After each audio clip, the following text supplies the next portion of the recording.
us in a dangerous position, they'll be shut down.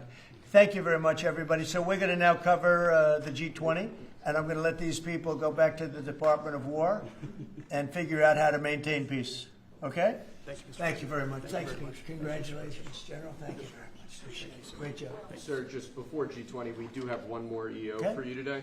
And I should also say that the Department of War EO that you signed was actually your 200th EO since you came back into office on January 20th. That's more than Joe Biden did in his entire term in office, more than Obama did in either of his 2 terms in office. So it's a momentous accomplishment, and congratulations. That's good, but Biden never signed one. No, yeah, They you've were done signed every by one up in here. They've been signed by the auto pen, right, didn't he? So we really beat him by much more than you think. The 201st executive order, sir, this relates to hostages and wrongfully detained Americans. This provides a new legal mechanism to declare foreign countries to be countries that engage in those sorts of practices and gives your administration powerful tools to get American hostages out.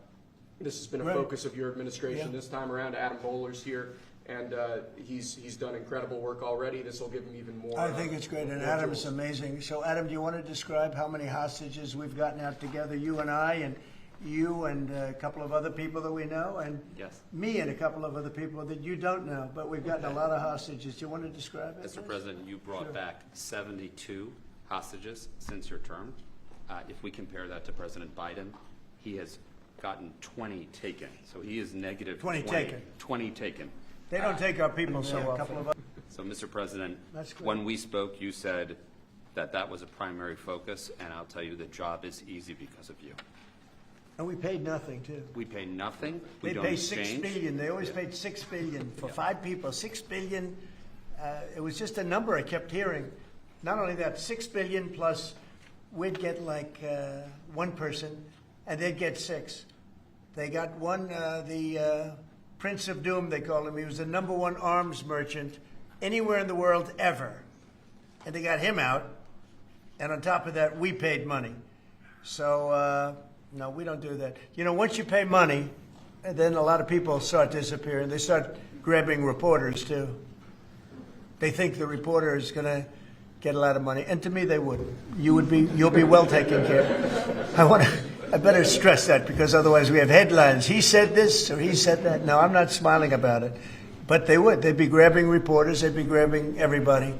And especially when you pay the kind of money that Biden and Obama, they used to pay money that was crazy. We don't pay. And if you don't pay, they find it to be not a lucrative business anymore.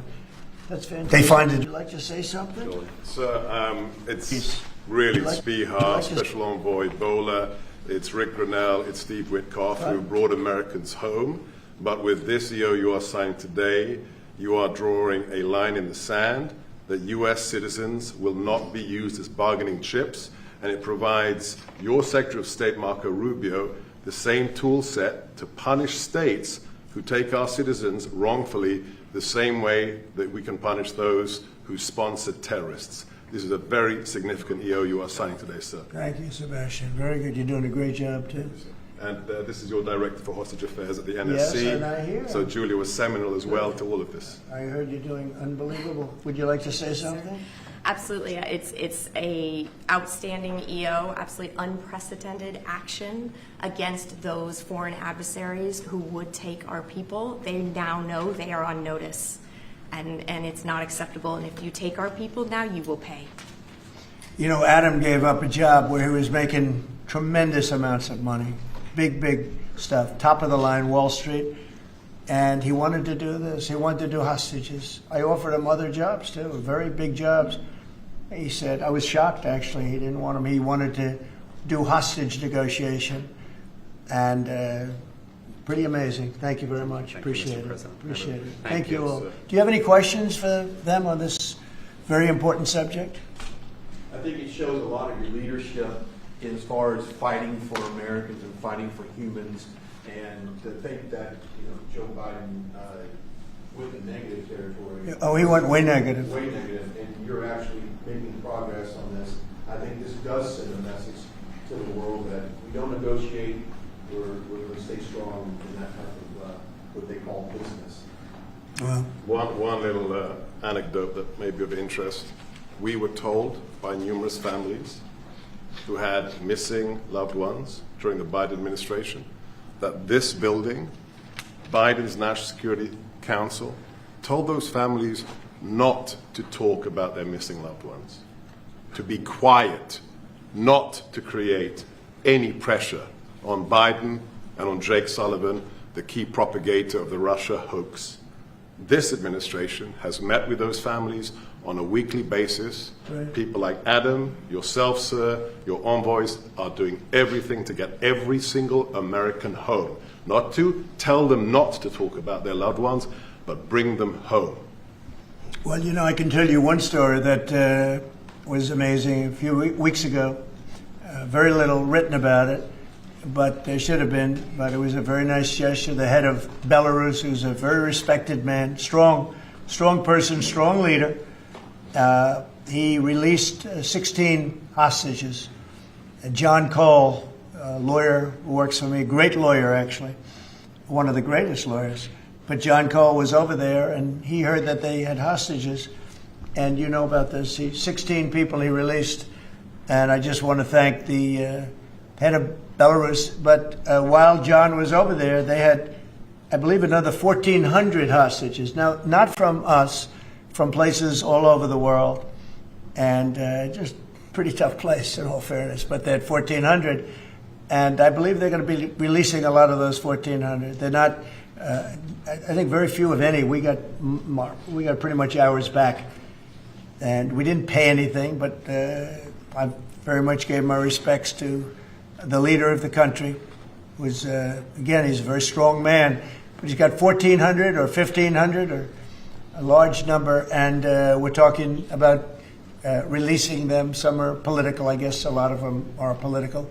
And looks like they're going to be released at some point in the pretty near future. So it's a great thing. They have to respect your country. If they respect you and they respect your country, they release it. If they don't, then you have to pay $6 billion. I mean, $6 billion. Can you imagine that, paying $6 billion? Kind of related, but not really. But could you comment on Tina Peters, who's been locked up behind bars from Colorado within the election? I think you put out a shoot a couple days ago about it. We have a wonderful woman who was an election official, and she saw cheating in Colorado, and she viewed it as horrible, and she said, "What's going on here?" And she went to the machine, and she tried to open to find out whether or not it was cheating, and they went to her, and they said, "Did you touch this machine?" "Yes." And they arrested her. They arrested her instead of the people that did the cheating.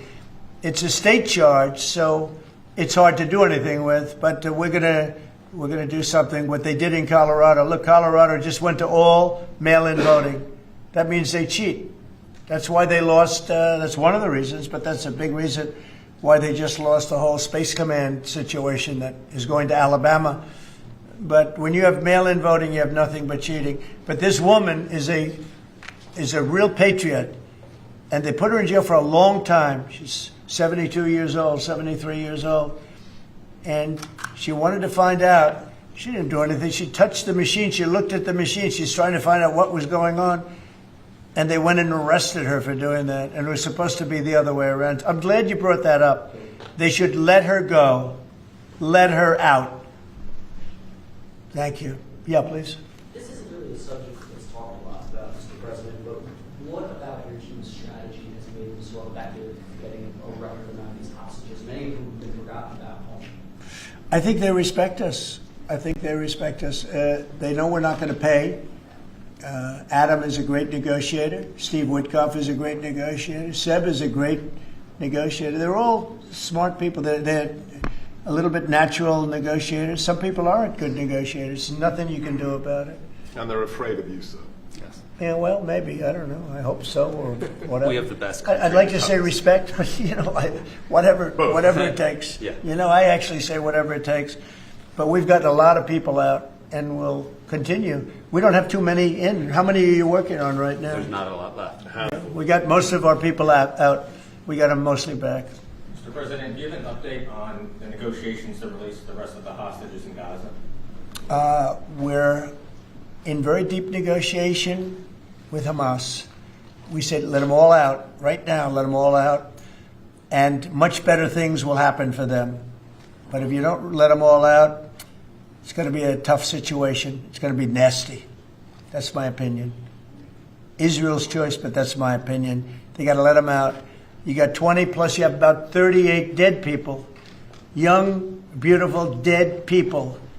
And I'll tell you, the parents want them every bit as much, almost more, than as if their son or daughter were alive. But you have many dead people that are coming out as part of the deal. It's 20 people, but I think of the 20, there could be some that have recently died, is what I'm hearing. I hope that's wrong. But you have over 30 bodies in this negotiation. Can you believe? I mean, we negotiate for people that are living here. We know that at least 30 people are dead, and we're negotiating to get them out. The parents want them back so badly, as if they were alive. Every bit as much. It's really pretty amazing. It's very sad. I'm in the middle of it. And I put out the other day, I said, we want all 20. We don't want 2. You know, I was the one with myself and my people, Steve Witkoff, and Jared Kushner was great on this. But they got a lot of people out. We got almost all of them out. They're down to 20. But Adam, we got like a tremendous number out. But I always said when you get down to the final 10 or 20, you're not going to get them out unless you're going to do a lot. And doing a lot means capitulation. That's no good either. It's a very tough situation. But I put out the other day, let them all out. Every single one. No more 2s and 1s. We'll give you 1 this week, and in 2 months we'll give you 2 more. And there's negotiation going on right now. Okay. And real quick, what is the biggest challenge negotiating with Hamas right now? 10 to 20, what do they want to let them free? Well, they're asking for some things that are fine. Look, you have to understand, you have to remember October 7th. You know, people forget October 7th. It's not an easy thing to forget, right? But people forget, or they maybe purposely forget October 7th. So, you know, you have to put that into the equation very strongly. It's amazing. Some people even deny it. They deny it. They're crazy. But I've seen tape that's as violent as anything that you can imagine. Many of you have seen those same tapes. So you have to put that into the equation too. So it's not an easy situation. It's a tough one. But there are 20 people, maybe a little less, but there are 20 people that we want out.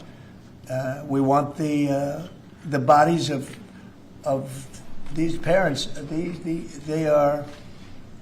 I've never seen anything like it. The level of love that they have, they want their children back.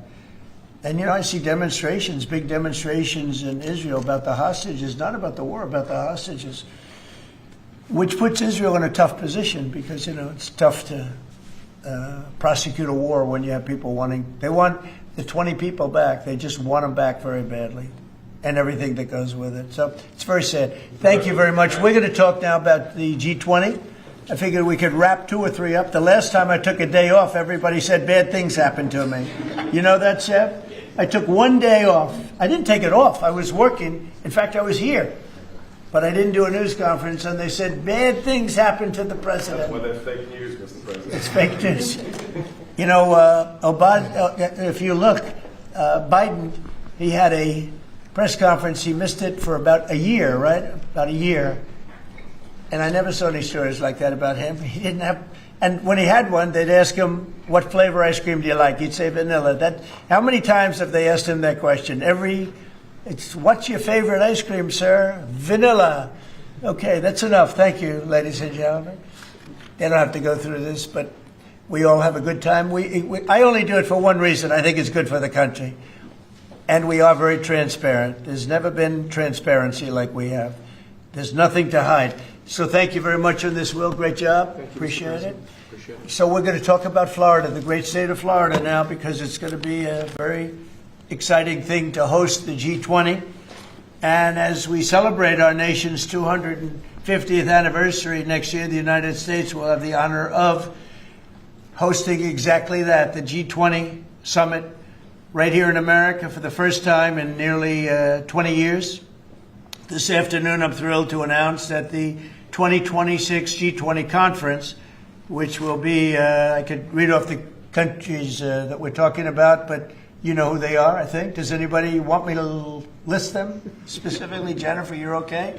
Okay, but will be held in one of our country's greatest cities, beautiful Miami, Florida, where we have the mayor with us, Mayor Suarez.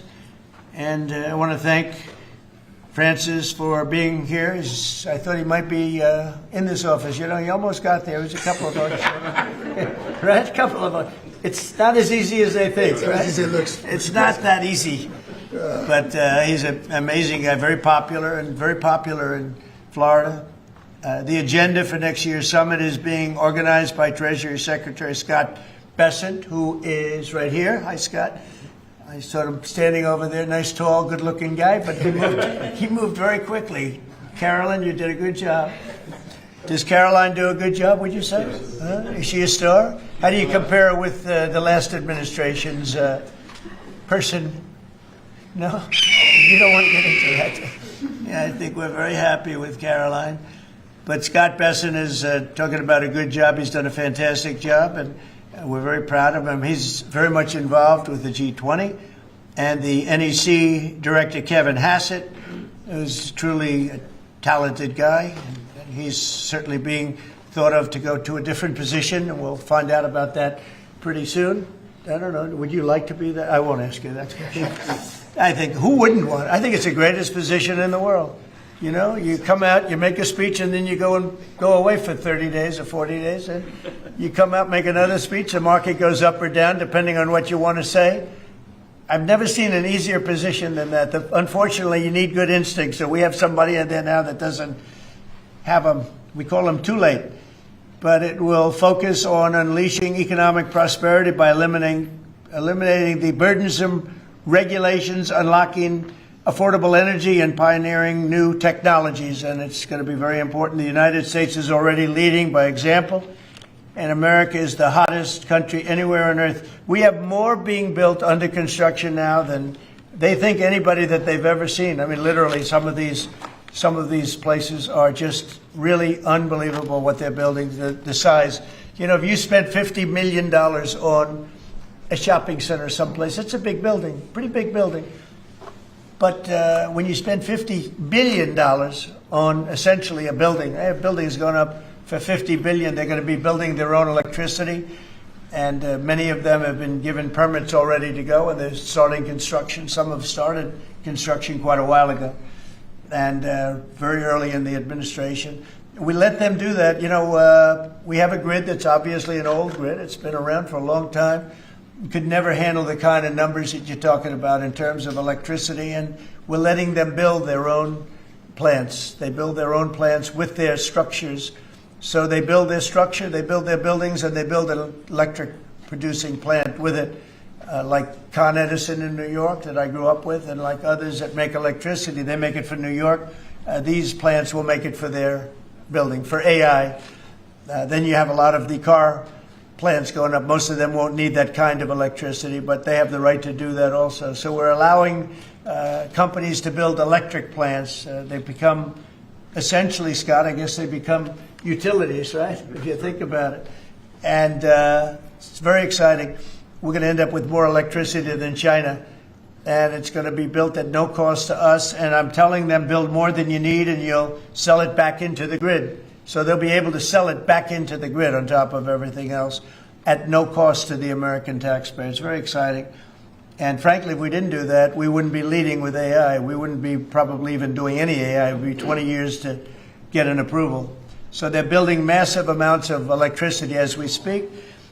We've eliminated $5 trillion worth of federal regulations, another big thing since I took office. And if you remember the first term, we took out more regulation than any other president in history times.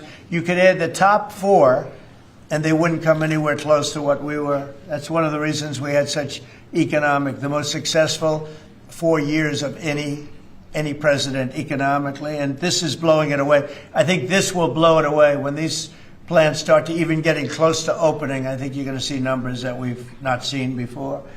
And we've increased oil production by more than 300 barrels a day. That's a lot. Blue-collar wages are rising at the fastest rate in 60 years, and trillions of dollars of investment is pouring into the USA. It's going to be over $17 trillion very shortly, and nobody ever thought a thing like that was possible. What made it possible were, number one, they were happy with November 5th. They were happy with the election. And number two, the tariffs are bringing countries in. I mean, it's so vital to our country. It's before the courts now, and I hope we're going to do very well. We had 4 great opinions just come out, as you know, from judges. In a couple of cases, there were Obama-appointed judges that felt they had to do what was right for the country. So I respect that greatly. I respect them for doing it. But we have very strong opinions, and it'll end up going to the Supreme Court. And it's just vital for the country. Vital, absolutely. We're at a level that we've never thought we'd be at, and it's because of the tariffs. Countries are pouring into our country because of you avoid tariffs if you build here. If you don't build here, you pay a lot of money. But if you build here, so what people are doing is they're coming in, they're building here. No different than what other countries have done to us. But we have a big advantage over other countries. We have a market that we built up during our 4 years that was amazing. We took a commanding lead during that 4-year period. So it's a very exciting thing, but I look forward to showing our incredible success to the world when we visit Miami next year. And I'd like to ask Mayor Suarez, truly a highly respected gentleman who's loved in his city, and we're gonna do a great job. We're gonna work together and do a fantastic job. Mayor, would you say a few words, please? Of course. Thank you, Mr. President. It's a tremendous honor to be with you here today in the Oval Office to make this historic announcement, just looking at the sign, which is so beautiful. Good job. Yeah, it's a great job. As you know, Mr. President, you were elected by double digits. You were the first Republican president over 30 years to win Miami-Dade County. And you did it because you followed through on your promises. And in Miami, what we're doing is we are following through on those promises as well. We've kept taxes low. We've kept people safe. We've leaned into innovation. We've grown 150% in the last 10 years. We've created one of the most intriguing ecosystems in the world. And this decision is not only generationally important for the city, but it puts the city on the map as one of the truly great global cities. So on behalf of all of the workers of Miami, those that work in the hospitality industry, I know you own many hospitality assets and properties, all of the small business owners who are going to benefit economically from having the G20 in Miami. Right. Tremendous benefit. It's going to bring in millions and millions of dollars. We just say thank you. We thank you for believing in us. We thank you for highlighting our city in a time where we have the lowest homeless rate in 11 years. We're on the precipice of having the lowest homicide rate in history, and with the lowest taxes. So we're following your America First agenda, and we're creating success in Miami's the greatest city in the world. We believe. Thank you, Mayor. We'll see you down there. We'll see you down there before then, but we'll see you down there. Scott, would you like to say a few words? Yes, sir. So we're excited to have the G20, and what's important about the G20, President Trump's America First initiative does not mean America alone.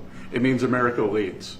So we will be holding the G20 in the capital of the world, Miami, next year to showcase the beginning of President Trump's second term. Will be a year and a half into it. We will have done peace deals, tax deals, trade deals. We've made the U.S. the best place to come, start a business, have tax certainty, energy certainty, and regulatory certainty. And it's going to be an exciting event. And the U.S., just as the President was saying earlier about the Defense Department of War, the U.S. is back on the international stage as a leader. We have whittled down the G20 back to basics. We are making it work for the American people better than ever. We have the G20 had become basically the G100 this past year.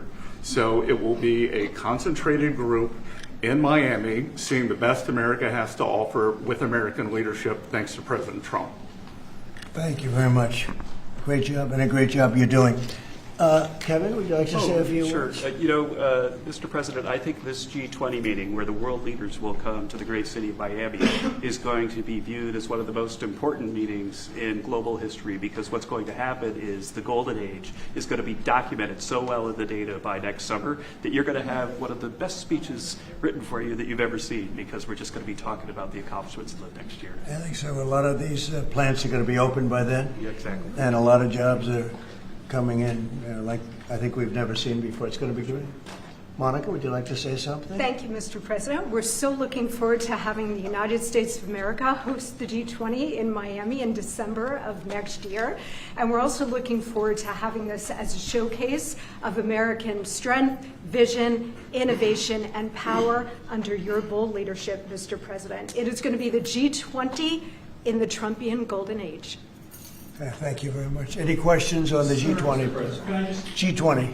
you just said a moment ago that you were very complimentary of Kevin's work, and I was just wondering if he's your man for the Of Kevin? Yes. Yeah, I am very complimentary. I think he's fantastic. If Yep. for the Fed, he's your man. I didn't say that. I said he's fantastic. But no, I sort of know who I'm going to pick, but no, I didn't say anybody in particular. But Kevin is certainly one of the three. They say four, but probably three. That he's a highly respected person. He's great. He's great. He believes in low interest rates, and we all do. But sometimes you have to raise them to stop inflation. We had the worst inflation, I guess, essentially that we've ever had in the Biden administration, and it really hurt people. You know, costs are way down. Our energy costs are way down. And, you know, when energy comes down, everything comes down. And we brought down the price of groceries and specifically the price of eggs. You remember that first week when you were screaming about eggs? I said, I know nothing about them. I just got here. That's Biden's problem. But we got the cost of eggs down to really low numbers. So we brought costs down for people. And, you know, it's something I said. And the Democrats have this false narrative. They say, oh, costs went up. They just say things that it's just like incredible. If you look at energy, I think you're going to be at $2 a gallon with cars very shortly. $2. It was $4, $5 under the Democrats. That's a huge, it's like a massive tax cut. And speaking of tax cuts, we gave you the largest tax cut in history in the bill that we just approved. The largest tax cut in history. And there'll be no tax on tips, no tax on Social Security, no tax on overtime. One of the big things you get is you buy a car and you borrow money to buy the car, you're allowed to deduct your interest, which, Scott, has never happened before. You know, rich people like to talk about deductions. Middle income, they never gave them deductions. I got them one of the best deductions, an interest deduction. So it's great. Jennifer, please. Yeah, a couple questions on the G20, sir. Is there any update on your plans to attend this year's G20?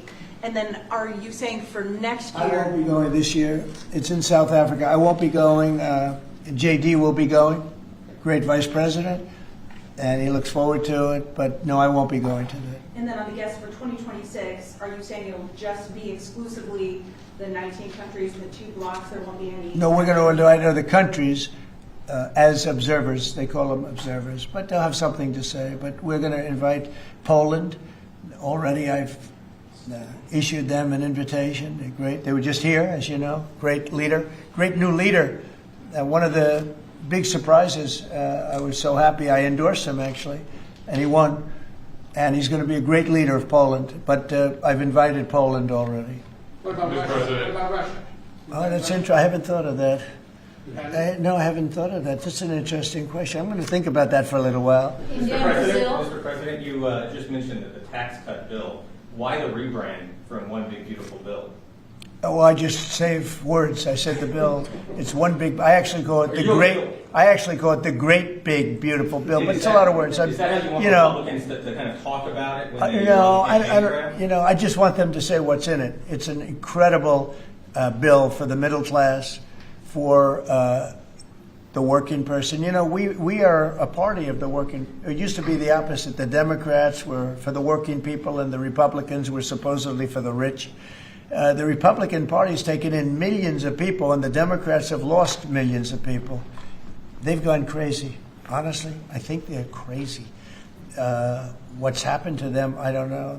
They suffer major Trump derangement syndrome, and it's turned out to be actually a disease, but it's a disease of weak people and stupid people, because all we do is we cut taxes, we create great policy. Their policy is so terrible. They refuse to acknowledge, as an example, I see today, it's a big debate again, the women, they don't want men playing in their sports. They don't want it.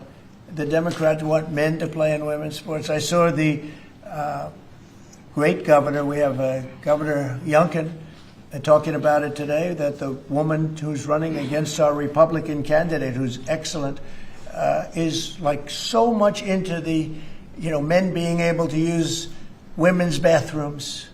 Okay, what's that all about? Men playing in women's sports, wants open borders. Again, once they want actually, after what we've gone through with millions, I think 25 million people came in from prisons, from mental institutions, drug dealers, drug addicts.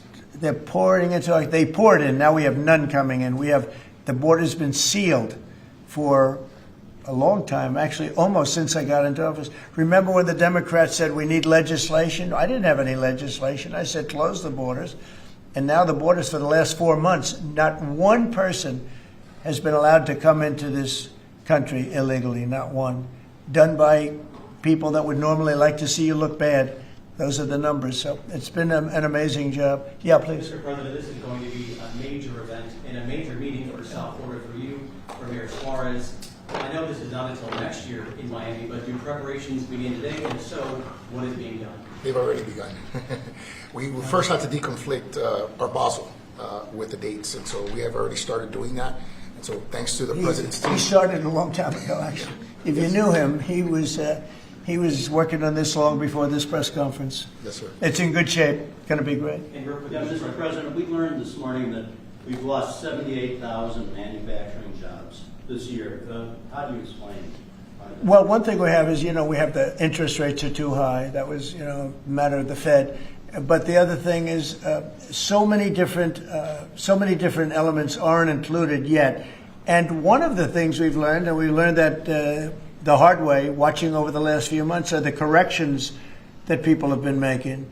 They'll say you're losing jobs, and then they'll say, by the way, we have a correction a month later of, 100,000 jobs are missing. They actually had a correction once of 850,000 jobs. But I'll let Kevin just speak about that a little bit, because I heard him speaking about it this morning. I thought he did very well. Please. Well, thank you very much, sir. Well, I think that if you look at the indicators, there's capital spending boom, industrial production at an all-time high.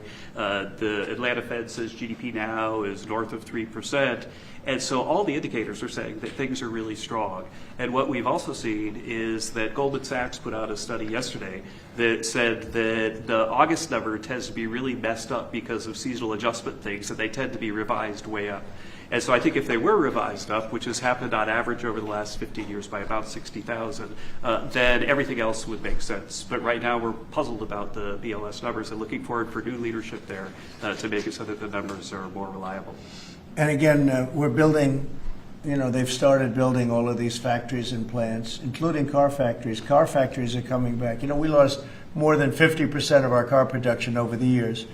And I think we're going to get all of it back. It's coming back in really rapidly. Really, we're building a lot of car plants. Indiana, places that you don't think of it so much are taking, but also Detroit, lots of places it's coming in where I think we're going to get everything. We've lost it over a period of 40 years, and I think we're going to get it all back in a very short period of time. And big ones, big plants, incredible plants that were never going to come back. Without the tariffs, they wouldn't have come back. And I think without the election on November 5th, they wouldn't come back either. The election was very important also. Yeah, please. As we've been here, Mayor Adams of New York has announced that he's staying in the mayoral race there. Can you react to that, but also tell us? No, I mean, he has to do what he wants to do. No, I mean, he's free to do what he wants. It would seem to me, and everybody in this room, including you, that the only way you're going to beat the communists, because you have a communist running, which is fine. I'll have to deal with a communist in New York City. I never thought that was going to happen. This is something I didn't think was going to happen, Scott. You're going to have to explain this one, because we're going to have a communist mayor. It would seem to me that if he stays in, if you have more than one candidate running against him, it can't be one. If you have one candidate, if he's the right candidate, I would say that Cuomo might have a chance of winning if it was a one-on-one. If it's not one-on-one, it's going to be a hard race. And we'll get used to a communist, and he's going to have to go through the White House and get approvals for everything. And we're going to make sure that New York is not hurt. We want to make sure that New York is cherished and taken care of. And so I didn't know he was running or not running. But you didn't offer him an ambassador No, I didn't do that. No, I wouldn't do that. It's nothing wrong with doing it, but I didn't do that. The outcome of the G20, we understand that it'll be held at Doral. Yes, it's going to be a Doral, yeah. You considered that with the G7 last time you decided against it. Why go forward with it now? Well, I think that everybody wants it there because it's right next to the airport. It's the best location. It's beautiful, beautiful everything. They actually requested that it be there because location is the best. And we will not make any money on it. You know, we're doing a deal where it's not going to be money. There's no money in it. I just want it to go well. And it's going to be each country will have its own building. I think it'll be really a beautiful thing. And Doral's been very, very successful. One of the most successful properties in the country. And, you know, frankly, it's the problem is in December, that's the biggest month in Florida. So you know, using it for, you can't get a room in Florida in December, January, et cetera, that area. And that's the time we're talking about. So from that standpoint, it's not good, but we want to make sure it's good. I think Doral would be the best location. And again, they'll have their own buildings. It'll be incredible for them. And being like 10 minutes, less than 10 minutes from the airport, and it's a big airport, international, all of the planes will be able to land, go right into their quarters. So I think it'll work out very well. Earlier on your Fed answer, sir, you said that you're looking at maybe 3 candidates. Or 3 candidates. Should we interpret that you like Secretary Bessent in his current role? Well, I like him too, but I had him as a 4th. I know I had 4. You know, you were talking about 4. Now I'm talking about 3. He told me I'm not leaving.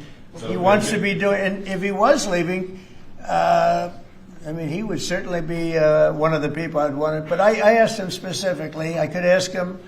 Right now, would you rather stay where you are as treasurer, or would you rather go to the... Sir, I'm the only person on the planet who does not want the job. Okay.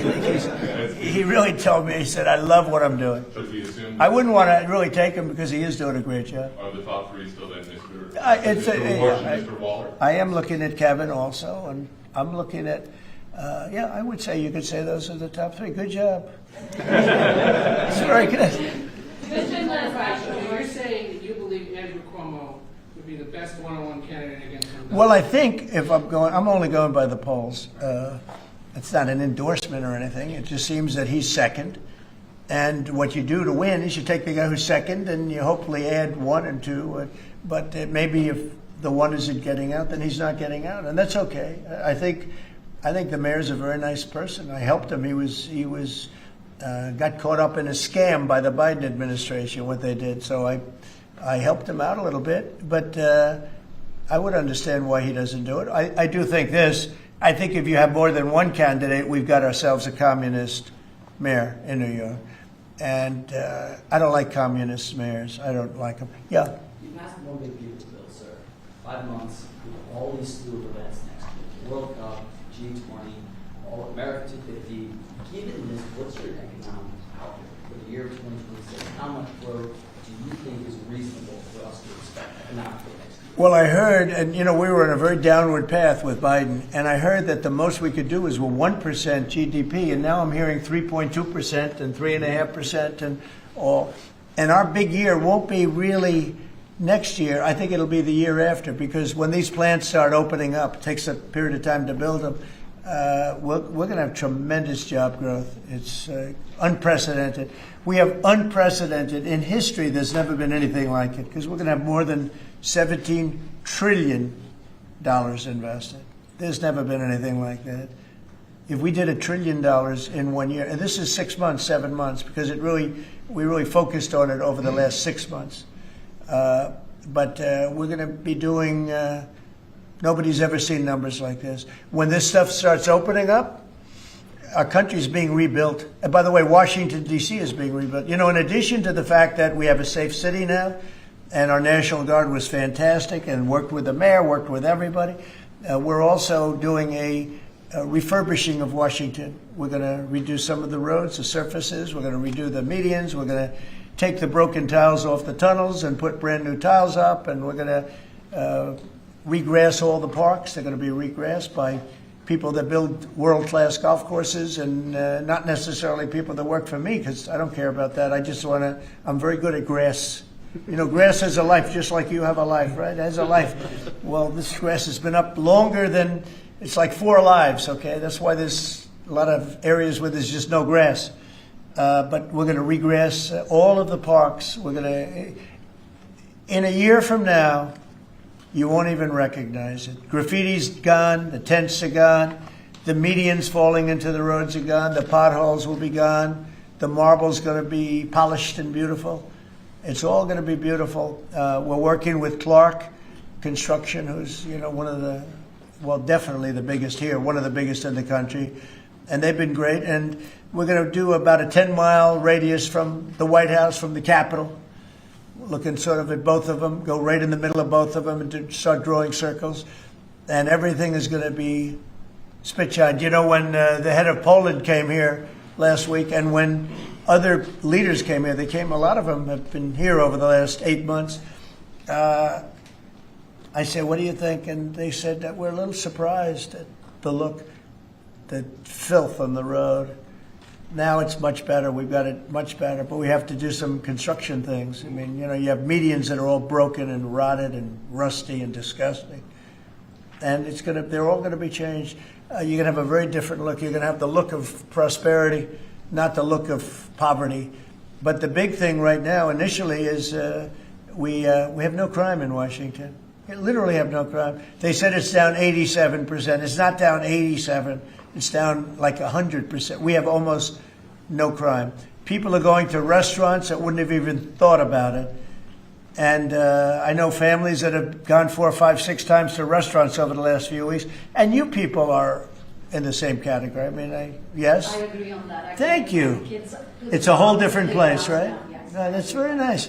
And you're so tough usually. I like her now. Right? No, because she was truthful. Is that a correct statement, Brian? Yes, sir, it is. I heard you were actually mugged. You're a big, strong guy. I can't do anything when he has a gun. No, you can't. You know, you say, thank you very much, right? Yeah, follow up on the beautification of the piece. Yeah. An amazing job of crime. Yeah. Just out front of the White House is a blue tent that originally was put there to be an anti-nuclear tent for nuclear arms. It's kind of morphed into more of an anti-American at some times, anti-Trump at many times. Where is this blue tent? Right in front of the White House on the north lawn on the other side of the Black Gate in Lafayette. I haven't known this. All of us in here walk right by it every day. It is an eyesore. Oh, I didn't know that. Take it down. Take it down today, right now. Nobody told me that. So you're saying there's a blue tent? It's been there for 30 plus years. It was originally a peace tent, but it's kind of morphed into something. Yeah, morphed into radical left. Okay. Well, what I've heard, is it in the Ellipse? Where is it? No, it's in Lafayette Park. It's actually Lafayette Park. Take it down. Okay. Okay. What's interesting about it is that I've had people tell me it's a public health hazard because people sleep in there, they eat, there's rats. Yeah. But also it could be a national security risk because people can hide things in there, they can Okay. weapons in there. We're going to look at it right now. Yes, We have removed over 50 tent sites. Not 50 tents, hundreds and hundreds, maybe 1,000. I think it's over 1,000 tents, but 50 sites. So I'm a little surprised to hear that, but we're going to look into it right now.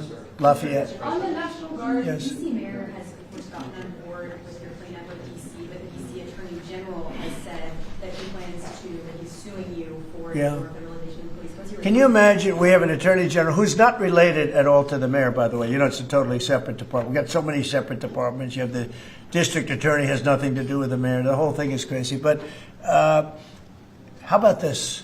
We just set a record on low crime in Washington, D.C., and we have a man suing us to let us go back to high crime. We're going to have to be here for a little while to make this really work long term after we're gone.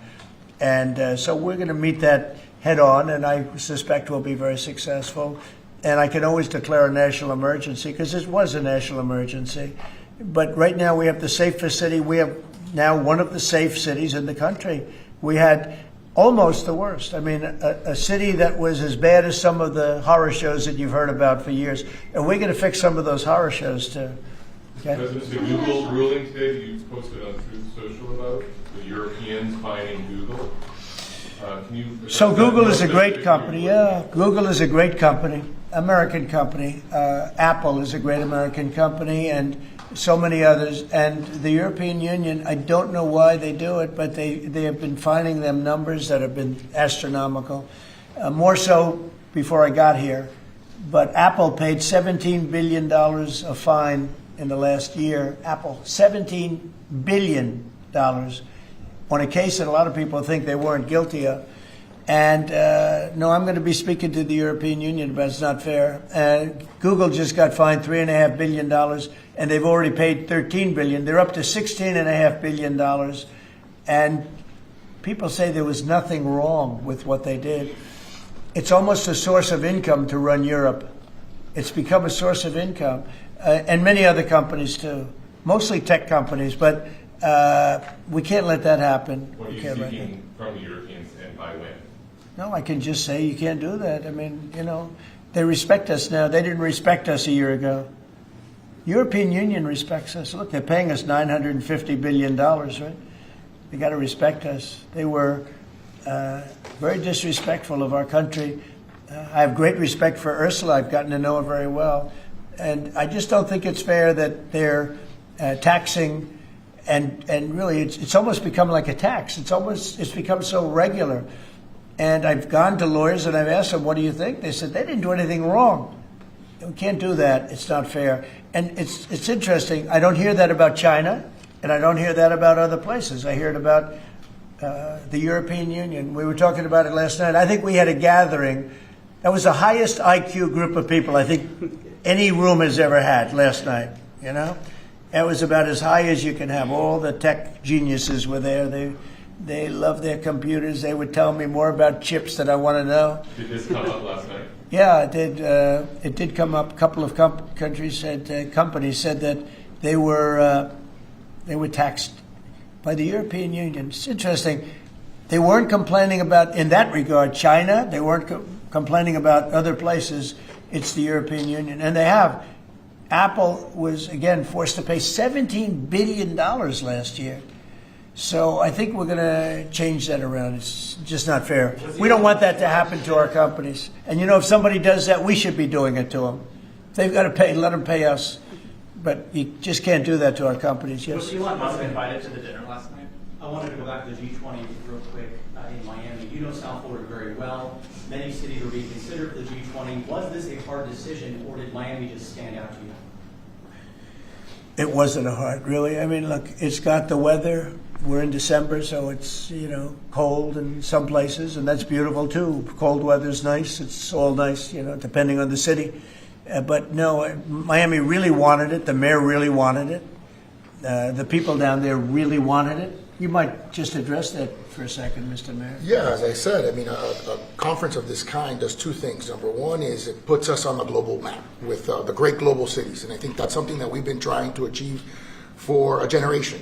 And I think number two, it's a tremendous boom for your economy. I mean, as the president knows, he has, you know, multiple hospitality assets, and the working people of Miami, the small business owners, are going to benefit tremendously from the economic impact of a conference like this in our city. So it's an image thing, but it's also benefiting working people in our community. Do you think Xi and Putin will attend the G20 if they're members? That's an interesting question. I'd love them to if they want to. I mean, they can, you know, as observers. They'd be observers, so I'm not sure they want to be an observer. Sir, if they want to, we can certainly talk. Can I ask you another Florida question? The vaccine mandates that were rolled back for school children. What do you think about that? Well, I think we have to be very careful. Look, you have some vaccines that are so amazing. The polio vaccine, I happen to think, is amazing. A lot of people think that COVID is amazing. You know, there are many people that believe strongly in that. But you have some vaccines that are so incredible. And I think you have to be very careful when you say that some people don't have to be vaccinated. It's a very, you know, it's a very tough position. So I'd give you an answer. I'll give you a feeling. But just initially I heard about it yesterday, and it's a tough stance. Look, you have vaccines that work. They just pure and simple work. They're not controversial at all. And I think those vaccines should be used. Otherwise, some people are going to catch it, and they endanger other people. And when you don't have controversy at all, I think people should take it. Okay. One more follow-up on your comments on the taxes. On the upcoming tax bill, are you discussing, do you want that new tax bill to eliminate inflation from calculating capital? When you say the upcoming tax bill, because when you have an upcoming, we just passed the biggest tax cut in the history of our country. So there's nothing upcoming. There's something that we just passed. So we passed the biggest tax cut in the history of our country for the middle class, for the worker. And that's the only bill that we're really talking about. We did a good job. It's very comprehensive. And I will say the Democrats, if you gave them every point that they wanted, every point that they've dreamt of all their lives, you wouldn't get one Democrat vote. They really are. They've become deranged, sick. It's crazy. If you gave them a list of the top 10 things that the Democrats wanted and you put them in a bill to get passed, you wouldn't get one vote. It's the only thing they have. They stick together, but they're dying. I mean, they're down to 16% approval rating, the lowest rating in history for either party. And we have the highest rating we've ever had. The Republicans have the highest rating we've ever had. On the National Guard, have you decided which city that you want to go into now? Yeah, I have. I have. I'm not going to say it now, but yeah, I have. We're going to go into another place and straighten it out. And I will say this: I watched today. I didn't know that was continuing to go on, but Portland is unbelievable. What's going on in Portland? The destruction of the city. Well, I'm going to look at it now because I didn't know that was still going on. This has been going on for years. So we'll be able to stop that very easily. We'll be able to stop it. But that was not on my list, Portland. But when I watched television last night, this has been going on. You wouldn't be standing if you were the mayor. You would be. Can you imagine what they're doing? They're walking in throwing smoke bombs into stores. These are paid terrorists. Okay. These are paid agitators. These are professional. I watched that last night. I'm very good at this stuff. These are paid agitators. They get paid money by radical left groups, not radical right groups, radical left groups. And they get paid a lot of money. And you see it with the signs. They all have perfect signs that are printed. They look as good as that sign. Those signs aren't made in basements. They're made at professional printing offices, and they cost a lot of money. These are paid agitators. And they're very dangerous for our country. And when we go there, if we go to Portland, we're going to wipe them out. They're going to be gone, and they're going to be gone fast. They won't even stand the fight. They will not stay there. They've ruined that city. I have people that used to live in Portland. They've left. Most of them have left. But what they've done to that place is it's like living in hell.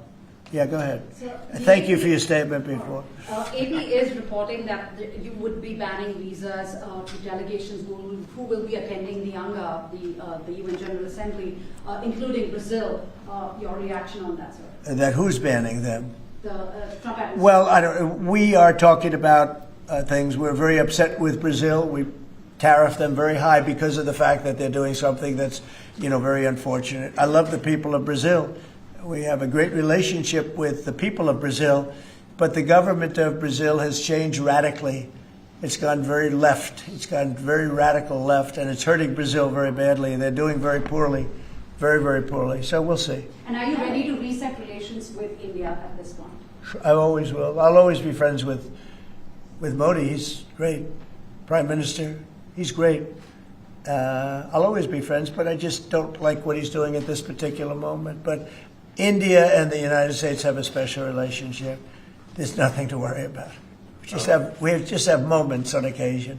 How are trade talks going with India and with other countries that you haven't reached a trade deal with, particularly Western? They're going great. Other countries are doing great. We're doing great with all of them. We're upset with the European Union because of what's happening with not just Google, but with all of our big companies. They just hit them with these unbelievable fines, $17 billion and $14 billion. And they use that money to run Europe. It's almost become like common. It's almost become a yearly occurrence, like it's a tax. So it's very unfair. I want to thank you all very much, and we'll see you around. We're going to see you in Florida, but we'll see you a little bit before that, I suspect. Okay? What are you having for dinner? Thanks, guys. Thank you, guys. Well, I'll be having something good here. I'll be at the White House. Thank you. Thank you very much. Thank you, Thank you. Thank you very much. Thank you, guys.